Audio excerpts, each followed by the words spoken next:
এটা স্থায়ী শান্তি স্বাৰ্থত আপোনালোকে ইয়াত আজি আমাৰ এই সভাত অহাৰ কাৰণে মই আপোনালোকক সকলোলৈ মোৰ ফালৰ পৰা অভিনন্দন জনাইছোঁ। আজি আমাৰ সভাত ইয়াত কাৰ্বি আংলঙৰ যিমানখিনি দল সংগঠন আছে, ৰাজনীতি দল যিমানখিনি আছে,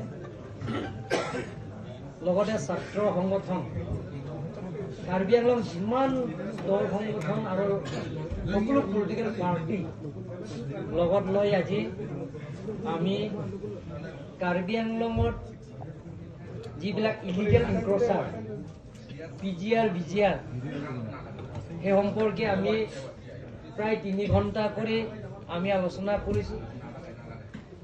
আলোচনা কৰি যাতে সুপ্ৰিম কোৰ্টৰ অৰ্ডাৰ সেইমতে আমি সিদ্ধান্ত এটা লৈছোঁ যে সুপ্ৰিম কোৰ্ট অৰ্ডাৰ মতে PGR BGR সেইটো ইনক্ৰচাৰবিলাকৰ ইলেকশ্যন কৰিব লাগে বুলি এটা অৰ্ডাৰ আছে।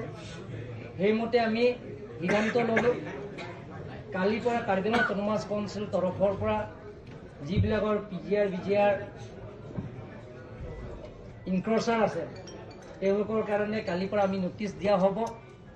তাৰ লগত আমি কাৰ্বি আংলং অট'নমাছ কাউন্সিলৰ পৰা যিটো সুপ্ৰিম কোৰ্টৰ গাইডলাইন সেইটো আমি স্কিম বনাব লাগে বুলি কৈছে, মানে SOP বনাব লাগে বুলি কৈছে, সেইটো আমি কালিৰ পৰা আৰম্ভ কৰিম। আৰু কাৰ্বি আংলং অট'নমাছ কাউন্সিলৰ যিমানখিনি কাৰ্বি আংলঙত ইনক্ৰচাৰ আছে সেই গোটেইখিনি ইনক্ৰচাৰত আমি এটা চেল বনাম।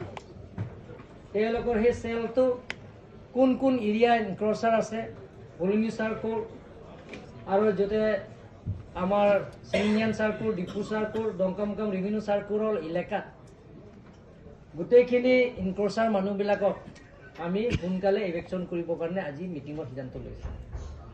তাৰ বাহিৰেও যিবিলাকৰ PGR BGR বসবাস কৰা চৰকাৰী গাঁওবুঢ়াবিলাকক আজি সিদ্ধান্ত লৈছোঁ তেওঁলোকৰ চৰকাৰী গাঁওবুঢ়াৰ পৰা আজিৰ পৰা তেওঁলোকৰ আমি এপইণ্টমেণ্টটো বৰ্খাস্ত কৰিবৰ কাৰণে আজি সিদ্ধান্ত লোৱা হৈছে। তাৰ লগতে আমি সিদ্ধান্ত লৈছোঁ অসম চৰকাৰৰ লগত যোগাযোগ কৰি, কাৰণ ল এণ্ড অৰ্ডাৰ অসম চৰকাৰৰ হাততে আছে, যিমান পাৰোঁ আমি সেই PGR BGR বসবাস কৰা মানুহবিলাকক আমি ইলেকশ্যন কৰিবৰ কাৰণে আমি আজি সিদ্ধান্ত লৈছোঁ। আমি কাৰ্বি আংলঙৰ বসবাস কৰা সকলো জাতি জনগোষ্ঠীৰ লগত আমি কোনো ইলেকশ্যন নকৰে। ইয়াত সদায় এই PGR BGR বসবাস কৰা অকল বেলেগ বেলেগ মানে নন ট্ৰাইবেলৰ নহয়, ট্ৰাইবেলবিলাকক বসবাস কৰা আছে।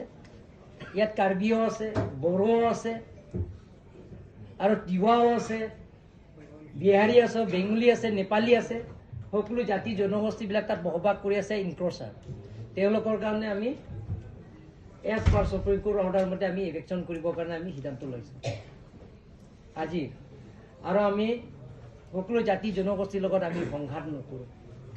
আৰু যিটো নেকি সুপ্ৰিম কোৰ্টৰ ৰায়দান দিয়া সেইমতে আমি সেইটো ইলেকশ্যন প্ৰচেছটো আমি কৰিম। ইয়াৰ ভিতৰত কিবা সুধিবলগীয়া আছে নেকি? কিমান ভূমি আছে এতিয়া?